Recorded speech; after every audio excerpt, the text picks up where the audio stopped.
अस्सलाम वालेकुम ladies and gentlemen and welcome to stars of Pakistan with Musarrat Jahangir. आज जो हमारे साथ गेस्ट मौजूद हैं वो एक अच्छी मॉडल थी, अच्छी एक्ट्रेस थी और अब वो डायरेक्टर और प्रोड्यूसर हैं। उनका नाम है अमसा Kamran.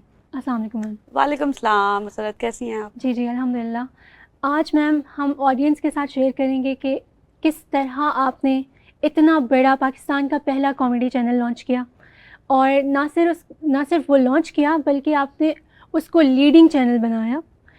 And not only that, आपने शोबिज़ में अपने अच्छे कदम जमाए और एक मेल डोमिनेटेड फील्ड में आपने प्रोडक्शन और डायरेक्शन की। सो मैम, सबसे पहले हम शुरू से स्टार्ट करते हैं। क्या आपकी एजुकेशन रही? किस तरह आपने सोचा that I would go towards this industry? मैं मतलब जब मैंने स्टार्ट किया था तो मैंने सोचा नहीं था कि मैंने यहाँ आना है या एक्टिंग करनी है, डायरेक्शन करनी है, प्रोडक्शन करनी है, कुछ भी नहीं सोचा था। It was so normal. मतलब मैं जॉब कर रही थी और वन डे एक कोऑर्डिनेटर उन्होंने मुझे जॉब पे ऑफर करी कि यार आपका फेस बहुत अच्छा है, आई डोंट यू ट्राई। मैंने बोला अच्छा फॉर व्हाट? तो उन्होंने कहा कि आप तो मॉडल बन सकती हैं, एक्ट्रेस बन सकती हैं। तो मैंने कहा मैंने तो कभी कुछ किया ही नहीं और मुझे अंदाज़ा भी नहीं कि सब कुछ कैसे होता है। देन ही सेड कि नहीं, मैं आपको ग्रूम करूँगा और मैं ऐसे ऐसे करके हमारे पास कमर्शियल्स आते हैं और मैं कमर्शियल करूँगा।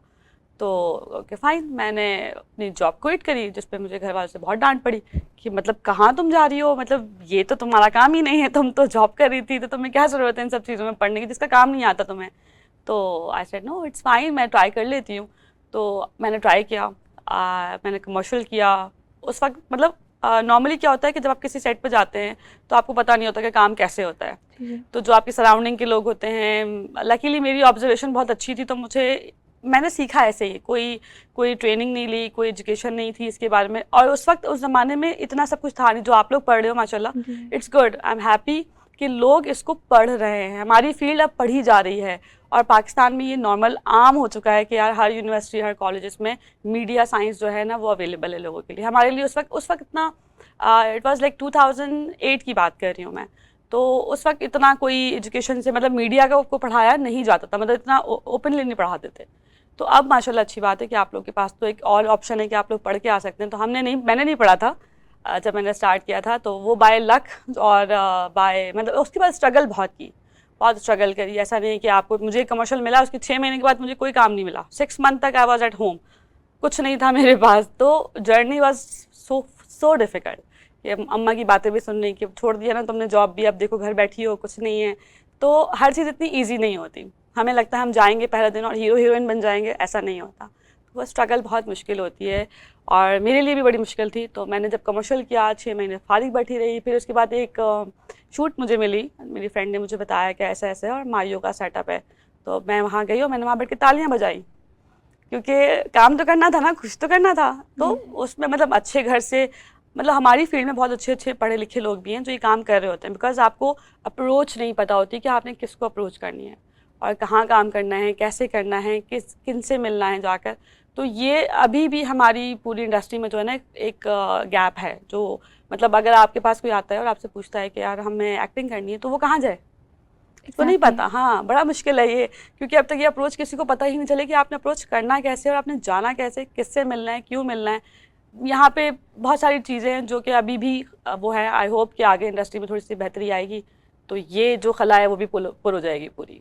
जी जी मैम, फिर आपने कमर्शियल्स में बहुत काम किया, मुश्किल हुई बट आपने उसमें अच्छे खासे अपने कदम जमा लिए और you are very famous you appeared in very famous commercials.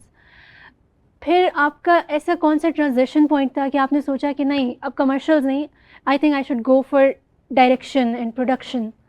या कमर्शियल्स वगैरह करती रही, फिर ड्रामास भी किए डिफरेंट चैनल्स के लिए काफ़ी। फिर मेरी शादी हो गई और शादी के बाद I was at home again. तो फिर मैंने कहा कि अब क्या किया जाए। तो माई हस्बैंड इज़ प्रोड्यूसर और उन्होंने मुझसे कहा कि हम कुछ काम करते हैं। Okay let's go. फिर हमने प्रोड्यूस किया करना शुरू किया, प्रोजेक्ट्स वगैरह डिफरेंट चैनल के लिए, वो हो गया। फिर एक दिन हम, एक ड्रामा हमारा बहुत फेमस था, रेडी स्टडी गो। जब मैं उसकी, that was my first ever directed drama जिसमें मैंने काम किया एज डायरेक्टर। और क्योंकि डायरेक्टर नहीं पहुंचा था सेट पर आया ही नहीं था, ही डिस्टस। तो मैंने कहा कि अब क्या करें, पैसे लगे हुए, एक्टर बैठे हुए हैं, खाना पीना हो रहा है, सब चीज़ हो रही है, लोकेशन चल रहा है, जनरेटर चल रहा है, हर चीज़ हो रही है। तो ऑब्वियसली अब क्या करें। तो माय हस्बैंड सेड यार तुम ट्राई कर लो। मैंने कहा ओके। मैंने स्टार्ट किया बिकॉज ऑब्जर्वेशन थी, इतना टाइम इंडस्ट्री को दिया था, पता था कि कैसे होता है क्या होता है। Then I started as director. तो वो मेरा पहला प्रोजेक्ट था जिसको मैंने एज डायरेक्टर किया और वो बहुत हिट हुआ था। Ready steady go is like first ever sitcom जो इतना मतलब पॉपुलर हुआ आफ्टर बुलबुले, बिकॉज बुलबुले को बड़ी अच्छी हमने जो है ना कंपटीशन दिया था इसमें, बट वो बहुत अच्छा लगा। और बहुत मतलब उसके बाद मेरी जर्नी स्टार्ट हुई, उसके बाद मैंने सीखी डायरेक्शन कैसे होती है। तो प्रैक्टिकली सीखी है, पढ़ कर नहीं सीखी, बट प्रैक्टिकली ऑन सेट कि भाई ये लाइट क्यों होती है, ये कैमरास क्यों होते हैं, किस किस चीज़ के लिए कौन सी लाइट बाउंस की जाती है। तो उन सब चीज़ों को हमने फिर सेट पे मैंने सीखा एक्चुअली। मैम, आपने कमर्शियल से जब डायरेक्शन की तरफ गई, अब डायरेक्शन एक ऐसी फील्ड है जो कि हेविली मेल डोमिनेटेड है, तो आपकी सबसे बड़ी स्ट्रगल क्या थी? जजमेंट्स थी, लोगों ने किस तरह रिएक्ट किया था that this show is being directed by you who is a woman, तो आपको क्या क्या फेस करना पड़ा और आपकी क्या स्ट्रैटेजी रही उन सब चीज़ों को डील करने की? सबसे पहले तो लोगों को देखिए हज़म नहीं होता इतना आसानी से, और ज़्यादातर हमारे डायरेक्टर्स मेल हैं। जब मैंने इंडस्ट्री में काम शुरू किया तो मेरा पर्सपेक्टिव भी चेंज था, मेरा एंगल। मेरा एक ड्रामा था पीकाबू शाहवेज, मैं शूट करती थी उसे 2 कैमरा पर, मतलब 1 टेक 2 कैमरास और कोई कट नहीं, मतलब दोनों कैमरास चल रहे हैं और एडिट पे बस वो मिक्स होता था। लेकिन लोगों ने कहना शुरू किया बिकॉज वो ज़्यादा हाईलाइट हो रहा था कि डिफरेंट तरीके से कोई काम कर रहा है, क्योंकि यहाँ पे ना डिफरेंट इतनी जल्दी एक्सेप्ट नहीं होता लोगों को, और फीमेल से तो बिल्कुल भी नहीं होता। तो उन्होंने कहा कि यार इसको तो काम नहीं आता, ये तो अपने तरीके से काम करती है, इसके तो एंगल सेम नहीं होते। जैसे बेसिकली हमारी इंडस्ट्री में मास्टर, सोलो, 2 शॉट, ये नॉर्मली जो है ना वो शॉट्स लिए जाते हैं। बट मैं उन सब शॉट्स पे से मतलब मुझे लगता है कि यार आप अगर स्टोरी टेलिंग कर रहे हैं तो आपकी डिफरेंट भी तरीका हो सकता है। तो मैं अपना डिफरेंट तरीके से काम करती थी, बट उनको एक्सेप्ट नहीं हुआ। उन्होंने बोलना शुरू किया मार्केट में इसको तो काम नहीं आता और ये सही तरीके से काम नहीं करता। लेकिन जब वो हिट हुआ ड्रामा और लोगों को पता चला तो उन्होंने कहा भाई हर किसी का पर्सपेक्टिव, आप देखें नेटफ्लिक्स पे देखें, अमेजॉन पे देखें, डिफरेंट डायरेक्टर्स डिफरेंट पर्सपेक्टिव से काम करते हैं। ये उनका विजन है, उनकी इमेजिनेशन है जो वो अपने कैमरे से दिखाते हैं। सो सेम लाइक मी, तो मैं ग्रूम करना चाह रही थी और वो लोग पुराने पैटर्न पे ही चलते हैं आज तक, जो उनका तरीक़ेकार है। बट नाउ लाइक इस तरह का जो अब जो ड्रामाज आ रहे हैं और जो यंग बॉयज़ और यंग गर्ल्स उसमें काम कर रहे हैं, इट्स वेरी नाइस। लाइक उनका डिफरेंट एंगल्स हैं, मतलब आप जज करते हैं कि कोई नया लड़का है जिसने ये काम किया होगा या कोई नई डायरेक्टर होगी जिसने ये काम किया है। और फीमेल डायरेक्टर्स हमारे पास 2 या 3 ही हैं इस पूरी इंडस्ट्री में, एक मैं हूँ, बाकी 2 और हैं, दैट्स इट। अच्छा मैम, आपने पहले in front of the camera काम किया, फिर आप बिहाइंड कैमरा गई, तो आपने ऐसी कौन सी चीज़ सीखी कि जिससे आप के जो एक्टर्स हैं उनके साथ आप अच्छे से कोऑर्डिनेट कर पा रही थी, उनके साथ एम्पैथाइज़ कर पा रही थी, क्योंकि you have been through that. तो ऐसी कौन सी स्ट्रैटेजी थी कि क्योंकि जो यंग जनरेशन है, जो यंग एक्टर्स हैं, दे वांट देयर क्रिएटिविटी, कि उसमें उनकी क्रिएटिविटी उनकी अपनी भी हो जब उनका कोई शो बन रहा है। तो how do you deal with such incidents जहाँ पे एक्टर्स चाहते हैं कि ये वाला शॉट ना होता, थोड़ा यहाँ से शॉट हो जाता है, इस तरह की जो सिचुएशन होती है? बिल्कुल। मैंने बल्कि एक ड्रामा शूट करती, जियो टीवी के लिए एक ड्रामा था, और मैं अपनी लाइन्स दे रही थी और बड़े नॉन डायरेक्टर हैं वो, और उन्होंने मुझसे कहा कि आपने ना ऐसे नहीं करना, आपने ना आपको चक्कर आएंगे। मतलब उन्होंने सीन पढ़ा मैंने, और सीन पढ़ने के बाद मैंने एक्ट किया। तो एक्ट करने के बाद मैं कुर्सी पे बैठ गई, मतलब एक इंसान को चक्कर आ रहे हैं और चक्कर सामने कुर्सी रखी हुई है तो वो बैठेगा, दैट्स ऑब्वियस। वो ही सेड नो, आपने गलत हो गया ये टेक। मैंने कहा मतलब, कहने लगे नहीं, आपने चक्कर आ रहे हैं आपको, लेकिन आपने बैठना नहीं है, आपने आवाज़ देनी है अपने मियाँ को बस। तो मैंने कहा इतना लंबा जब तक वो चल कर आएगा तब तक क्या मैं यूं ही घूमती रहूँगी? ही सेड हाँ आपने ऐसे ही घूमना है। तो आई फील लाइक यार ऐसे नहीं होता, मतलब अगर किसी को चक्कर, इट्स नेचुरल कि वो कोई कुर्सी देके वो बैठ जाएगा या सोफे पे बैठ जाएगा या कहीं या नीचे बैठ जाएगा, कहीं तो बैठेगा वो। तो ये चीज़ें थी जो कि लोगों को, जो पुराने डायरेक्टर्स हैं वो ये नहीं करने देते आपको, कहते हैं हम बताएंगे, मैं डायरेक्टर हूँ, मैं बताऊँगा आपको। तो मेरे पास ये सब चीज़ें ओपन है। मैं एज डायरेक्टर जब लोग साथ काम करती हूँ और मुझे कोई एक्टर कहता है यार मैं ऐसे कर लूँ, कहती हूँ हाँ ठीक है, मुझे समझ आती है, तो मैं कहती हूँ हाँ बिल्कुल सही कह रहे हो, ऐसे भी कर सकते हैं और ऐसे भी। हम 2 शॉट ले लेते हैं, एक ऐसे ले लेते हैं और एक ऐसे ले लेते हैं, जो बेटर लगेगा हम वो उसको एडिट पे लगा लेंगे। तो मेरे अंदर वो थोड़ी सी वो डायरेक्शन वाली फील थोड़ी कम है कि मतलब मैं डायरेक्टर बन जाती हूँ, क्योंकि कैप्टन ऑफ द शिप होता है डायरेक्टर। Exactly. तो जब सेट पे उसकी नहीं चलती, बहुत से लोग जानबूझ के चलाते हैं, उनमें एटीट्यूड होता है, वो कहते हैं नहीं मैं बताऊंगा आपको, आप नहीं बता सकती हैं, आप एक्टर हैं, आप अपना काम करें, मैं जो बोलूँगा वो करना है आपने। तो मेरे पास ये लेवरेज लोगों के है, और लड़कियों को मेरे साथ काम करके बहुत मज़ा आता है। जितनी लड़कियों ने मेरे साथ, जितनी एक्ट्रेसेस ने मेरे साथ काम किया, वो कहते हैं यार बस काश तुम ही हो मेरे हमारे सेट पर। तो इस तरह की सिचुएशन होती है उनके लिए कि उनको मज़ा आता है, दे एन्जॉयड अ लॉट कि हमें लिवरेज दी जा रही है, हमारी बात सुनी जा रही है। हम कहते हैं यार ये बाल नहीं अच्छे लग रही, ये मेरा ये साइड अच्छा आता है, मेरा ये साइड, ये भी बड़ा प्रॉब्लम है, आपको जी पता होगा। एग्जैक्टली। ये तो आजकल सेल्फीज वगैरह में भी बहुत ज़्यादा है, यार ये प्रोफाइल अच्छा है और ये प्रोफाइल अच्छा नहीं है, तो हम उनकी सुन, अच्छा तुम यहाँ नहीं यहाँ खड़े हो, तो मैं ये सब सुनती हूँ, बाकी डायरेक्टर्स नहीं सुनते। तो आई थिंक ये होना चाहिए, और एक्टर्स की भी सुननी, कभी कभार वो भी ठीक होते हैं, उनकी भी सुननी चाहिए। कभी कभार लाइंस डिलीवर नहीं हो रही होती हैं, कुछ राइटर्स होते हैं जैसे खलील रहमान कमर हैं, वो कहते हैं मेरी लाइन जैसी है वैसे ही बोलनी है, उसमें आ ई ऊ भी नहीं ऊपर नीचे होगा। तो बाज़ दफ़ा जस्टिफाई नहीं होता, वो एक्टर से नहीं बोला जा रहा होता, तो मैं तो वो भी चेंज करा देती हूँ कि लाइन चेंज कर लो, कोई बात नहीं, मुद्दा वही होना चाहिए, मकसद होना चाहिए, लेकिन लाइन की जो प्रोनाउंसिएशन वो आप अपने हिसाब से चेंज कर लो। तो ये है, वरना अदरवाइज लोग नहीं करने देते। अभी हम थोड़ा बिजनेस की तरफ आ जाते हैं, क्योंकि हम जानते हैं कि आपने पाकिस्तान का सबसे पहला कॉमेडी चैनल लॉन्च किया, and it is not just the first one but it's the most leading one. तो किस तरह ये आइडिया आया, और किस तरह आपको लगा कि यार कॉमेडी की जो नीश है ये चल जाएगी पाकिस्तान में? प्लीज़। बिल्कुल, जब मैंने रेडी स्टेडी को स्टार्ट किया था, और मुझे एक्सपेक्टेशन नहीं थी कि इतनी ज़्यादा इसको बूम मिलेगा, इतना हाईलाइट होगा, बट लोगों को पसंद आया। देन उसके बाद मैंने सेकंड प्रोजेक्ट किया, दैट वाज आल्सो कॉमेडी, पीका बुशा बेस। फिर उसके बाद किया मेरी शादी करवाओ, समथिंग लाइक, इस तरह के जितने प्रोजेक्ट्स किए ना, मुझे कॉमेडी क्रिएट करने में मज़ा आता है, मुझे कॉमेडी शूट करने में मज़ा आता है। इवन जब मैं देखती हूँ कि उसको देख के कोई हंस रहा है, तो मुझे वो भी बड़ा मज़ा आता है। मतलब मेरे घर वाले, मेरी फैमिली, मेरे फ्रेंड्स, वो कहते हैं यार मज़ा आ गया एपिसोड देख के। तो जब वो एक लाइन आती थी ना, तो मुझे लगता था कि यार आई थिंक ये मिसिंग है हमारी इंडस्ट्री में, रोना धोना, सास बहू की लड़ाई झगड़े, ये सब चीज़ें चलती रहती है।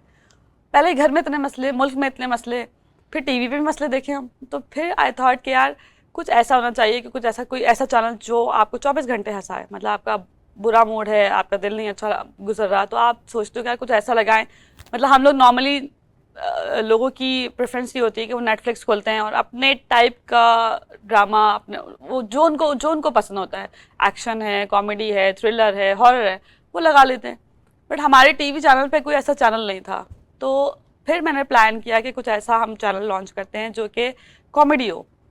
और फिर सेट एंटरटेनमेंट की जो बेस रखी थी, वो आज से कोई 6 साल पहले की बात है, स्टार्ट किया था, और इसका लोगो डिज़ाइन किया, चीज़ें की, लाइसेंस परचेज, लाइसेंस लेने में हमें इतना टाइम लग गया कि हमें एक वक्त तो हुआ कि यार नहीं मिलेगा, चलो छोड़ो रहने दो, कर नहीं करते।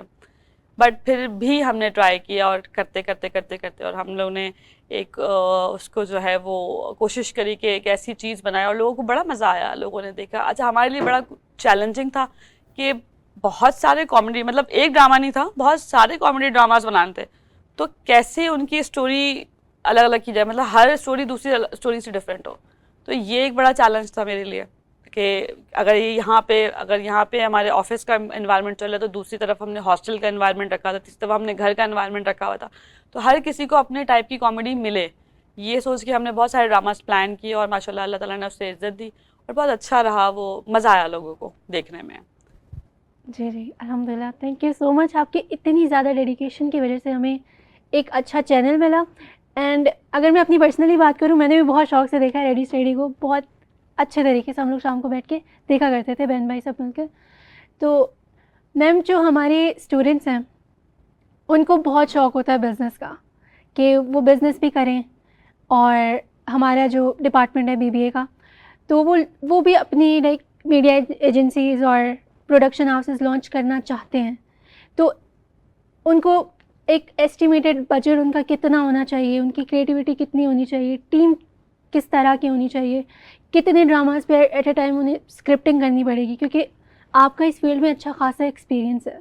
तो अगर आप हमें ये बताएंगे तो हमारे जो स्टूडेंट्स हैं, जो हमारे ऑडियंस है, उनको अंदाज़ा हो जाएगा कि आगे उन्हें क्या क्या करना पड़ सकता है। बिल्कुल, एजेंसी इज़ डिफरेंट, एजेंसी जो काम करती है वो डिफरेंट एजेंसीज़ के साथ मर्ज होकर काम करती है। जैसे मेरी एजेंसी है टॉप मीडिया एजेंसी के नाम से, वो करती है सोशल मीडिया मैनेजमेंट्स करती है, वो डॉक्यूमेंट्रीज बनाती है, वो कमर्शियल्स प्रोड्यूस करते हैं हम लोग, और वो एक डिफरेंट है। एक प्रोडक्शन हाउस फेम फिल्म्स जो मेरा है, बिकॉज वो एक अलग है और एजेंसी अलग है, उसके लिए वी नीड गुड स्क्रिप्ट्स के लिए गुड चैनल्स में अप्रोच करना, तो उसके लिए आपका एक ड्रामा जो है ना वो कम से कम 2.5 से 3 करोड़ रुपए का बनता है। ये एक ड्रामे की कॉस्ट है। तो और ये कॉस्ट रिकवर होने में बहुत टाइम लगता है, बिकॉज इसका एक पूरा सिस्टम होता है कि हम as a producer drama shoot करते हैं, पैसे खर्च करते हैं, आर्टिस्टों को पेमेंट कर देते हैं, ENG पेमेंट हो जाती है, हर चीज़ पेमेंट हो जाती है। उसके बाद चैनल जब वो ड्रामा बन जाता है, उसकी एडिटिंग हो जाती है, देन वो जाता है चैनल पे, चैनल उसको ऑनर करता है। ऑनर के कोई 3 मंथ्स के बाद वो पहली पेमेंट हमें करता है। तो ये पूरा मतलब 1 साल की इन्वेस्टमेंट 2.5 करोड़ रुपए आपकी है कि आपने 1 साल अपने ब्लॉक करने, देन उसके बाद वो 1 साल के बाद आपको मिलना शुरू होती है, वो भी ग्रेजुअली स्लोली, मतलब एक चेक, दूसरा चेक, तीसरा। तो इट्स नॉट ईजी बिजनेस, बहुत पेशेंस चाहिए इसके लिए, और पाकिस्तान में आजकल पेशेंस बहुत कम हो गया है। तो मैं रिकमेंड करूँगी कि वो इस फील्ड में ना आए अगर उनके पास पेशेंस नहीं है तो, क्योंकि बहुत लंबा टाइम है जिसको प्रॉफिट अच्छा है लेकिन बहुत टाइम के बाद मिलता है। तो कोशिश ये होती है लोगों की कि वो ऐसे बिजनेस करें जिसका जो है वो रिटर्न, जो ROI उनको जल्दी जनरेट होना शुरू हो जाए। इसमें थोड़ा टाइम लगता है। एजेंसीज में भी सेम यही है, 3 मंथ्स के बाद पेमेंट होना शुरू होती है, उससे पहले कुछ नहीं है। 3 महीने तक आपने लगाना ही होता है पैसे। तो मतलब आपके पास पहले अच्छा खासा पैसा होना चाहिए, उसके बाद ही आप इस तरह के कोई बड़ी इन्वेस्टमेंट वगैरह हाँ, कर सकते हैं। बिल्कुल। हमारे पास जो कमी है बेसिकली, मैं उन स्टूडेंट्स को कहूँगी कि स्टोरी टेलिंग की कमी है हमारे पास, अच्छे जो कंटेंट राइटर्स हैं उनकी कमी है हमारे पास। हम अभी बहुत पीछे हैं कंटेंट के हवाले से। मतलब जो हमारे कमर्शियल्स हैं, आज तक कोई पुराने ज़माने के मोल्टी फॉर्म भी बिक रहा है, अरे पापा की परी और फलाना और ढिमाका, कुछ नया नहीं आता। तो कुछ नया चाहिए। ये जो जनरेशन है आगे आने वाली, जो पढ़ के निकल रही है, उनके माइंड क्रिएटिव हैं, तो वो बेहतर चीज़ कर सकते हैं और वो करना चाहें अगर तो। और बहुत सारे लोग हैं जो ये बेहतरी और चेंजेस चाहते हैं। मतलब बहुत सारे क्लाइंट्स भी ऐसे हैं जो कहते हैं कुछ नया लेकर आओ यार, ये तो वही घिसा पिटा कॉन्सेप्ट है। तो हर चीज़ सेम नहीं होनी चाहिए, कुछ क्रिएटिव होना चाहिए इंसान को, और वो हमारे पास बहुत कमी है क्रिएटिव माइंड्स की। इंशाल्लाह हम लोग क्रिएटिव माइंड्स देखेंगे, क्योंकि अभी आपने जैसे बताया आपके टाइम पे मीडिया का कोई डिपार्टमेंट नहीं होता था, कोई स्टडीज़ नहीं होती थी, बट अभी अल्हम्दुलिल्लाह हमें पढ़ाया जा रहा है बाकायदा तौर पे। मैम हम लोग देखते हैं कि मीडिया की जो पूरी इंडस्ट्री है और पाकिस्तानी ब्राउन फैमिलीज़ हैं, तो उनके लिए तो बहुत बड़ा टैबू है कि हमारी बेटी इस तरफ जाए। तो आप, और इस बारे में बहुत सारी मिसकंसेप्शंस हैं कि अगर कोई लड़की ऊपर जा रही है मीडिया में तो वो यकीनन किसी गलत काम में इन्वॉल्व हो गई है। तो इस बारे में आप क्या कहेंगे to brown parents as well as to the young girls who wants to enter this industry? देखिए, अच्छे बुरे लोग हर जगह होते हैं। मीडिया को बुरा इसलिए समझा जाता है कि वो टीवी पे आता है, और टीवी मीडियम हमेशा से कुछ फैमिलीज़ के लिए हमेशा से गलत चीज़ रही है कि यार वहाँ जा रही है लड़की तो उसका मतलब दिन रात। बेसिकली हमारा ना टाइमिंग का गेम है, हमारी शूट का कुछ नहीं पता होता। सुबह 10 बजे शुरू होती है, कभी 11 बजे ख़त्म होती है, कभी 12 बजे ख़त्म होती है। तो मैंने काम स्टार्ट किया, स्टार्ट में एक्टिंग स्टार्ट की, तो मुझे लेने गाड़ी आती थी प्रोडक्शंस की। तो जो आपके इन्वायरमेंट के लोग होते हैं ना मोहल्ले के, तो उन्होंने कहना शुरू कर दिया, तो रोज़ जाती है, अलग अलग गाड़ियों में जाती है। को ये नहीं पता कि प्रोडक्शन की गाड़ी किसी भी कलर की हो सकती है और अलग गाड़ी हो सकती है। तो बेसिकली ये प्रोड्यूसर की तरफ से, मतलब प्रोडक्शन हाउस की तरफ से एक फैसिलिटी होती है एक्टर्स के लिए कि गाड़ी आती है उनको लेने के लिए और गाड़ी ही छोड़ने आती है। तो सुबह किसी गाड़ी में आती है, रात को किसी गाड़ी में। तो वो इन्वायरमेंट ये क्रिएट हुआ कि पता नहीं शायद ये गलत चक्करों में पड़ गई है।